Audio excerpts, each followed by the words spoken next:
आज मैं आप लोगों को 4 युगों की वो स्टोरी बताने वाला हूँ जिसको आप सुनकर चौंक जाएंगे। जी हाँ फ्रेंड्स, तो दोस्तों आप दिल थाम के बैठे रहिए और मैं आप लोगों को वो कहानी सुनाने वाला हूँ। आप लोगों को ये 4 युगों की कहानी यदि अगर अच्छी लगे तो आप हमारे चैनल को लाइक और सब्सक्राइब ज़रूर कर दें।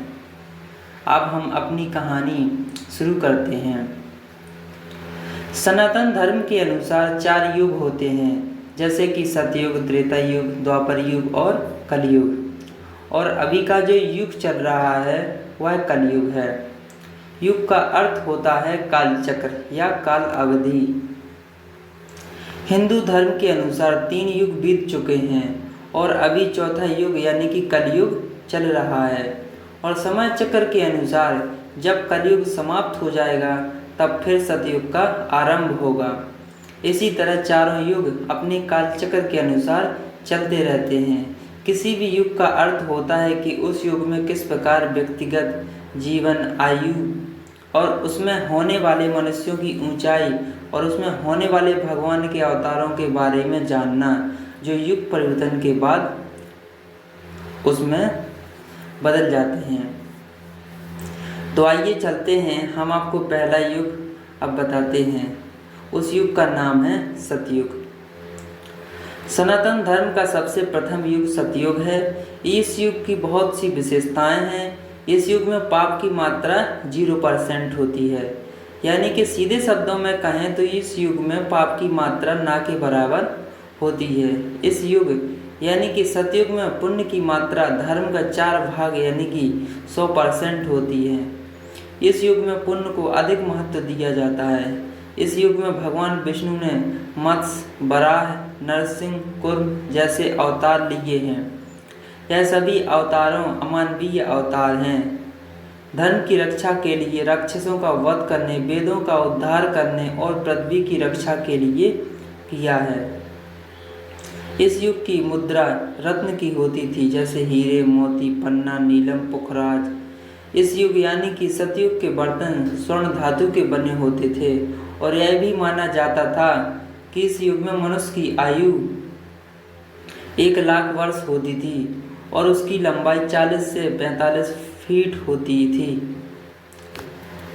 इस युग की आयु 17,28,000 साल होती है। इस युग में सत्य के 4 स्तंभ थे। जब सतयुग की आयु पूर्ण हुई तब आया त्रेता युग। आइए अब इस युग के बारे में भी जानते हैं, जो एक दूसरा युग है। जब सतयुग समाप्त हो गया तब त्रेता युग का आरंभ हुआ और यह युग सनातन धर्म का दूसरा युग माना जाता है। इस युग में धर्म की मात्रा 75% और पाप की मात्रा 25% होती है, जो कि कालचक्र के अनुसार धर्म का 4 में से 1 स्तंभ नष्ट हो जाता है। इस युग में यानी कि त्रेता युग में भगवान विष्णु ने वामन, परशुराम और अंतिम में श्री राम के अवतार लिए हैं। इन अवतारों को लेने का कारण था कि वामन के रूप में राजा बलि का उद्धार करना, परशुराम के रूप में धर्म पथ से भटके हुए दुष्ट क्षत्रियों का नाश करके सबको धर्म पथ पर लाना, श्री राम के रूप में रावण का संहार करके इस समस्त पृथ्वी पर से रावण का आतंक मुक्त करना।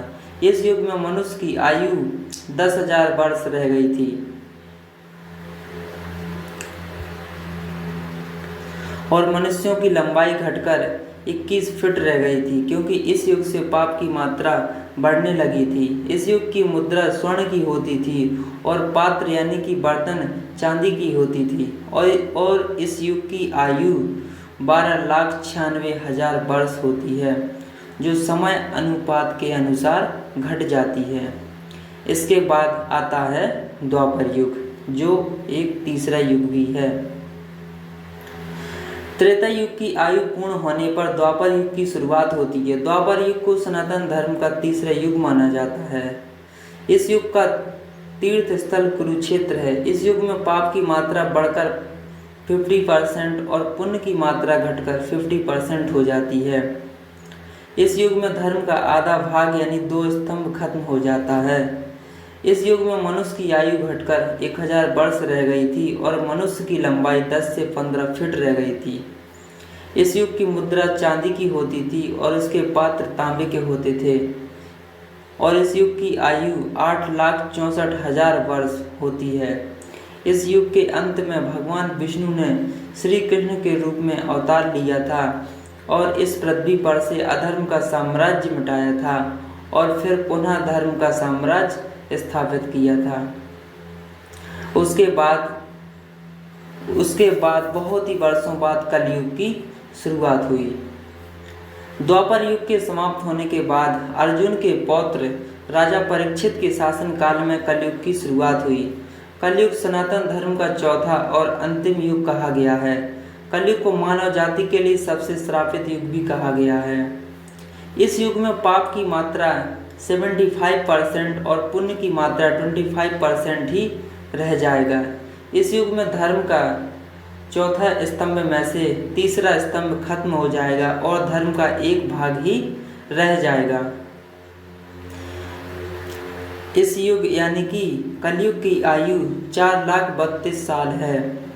इस युग में मनुष्य की आयु 100 वर्ष है और उसकी लंबाई 5 से 6 फीट तक बताई गई है, जो कि कलयुग के अंत आते आते मनुष्य की आयु 10 से 12 वर्ष और लंबाई 5 से 7 इंच तक ही रह जाएगी, जो कि अभी कलयुग का प्रथम चरण ही चल रहा है। इस युग के तीर्थ स्थल गंगा नदी हैं और इस युग की मुद्रा लोहे और कागज की बनी होगी और इस युग के पात्र मिट्टी का होगा। इस युग अंत में भगवान विष्णु के कल्कि अवतार का जन्म होगा, जो इस संसार अधर्म का विनाश करके पुनः सतयुग की स्थापना करेगा, जैसा कि इस युग का अभी प्रथम चरण ही चल रहा है। कलयुग की शुरुआत द्वापर युग के बाद हुई है, तो पुराणों और विशेषज्ञों की गणना के अनुसार कलयुग अभी 5000 वर्ष ही बीते हैं, जो कि अभी कलयुग का आने में 4,27,000 वर्ष और बचे हुए हैं, जो कि अभी बहुत समय है।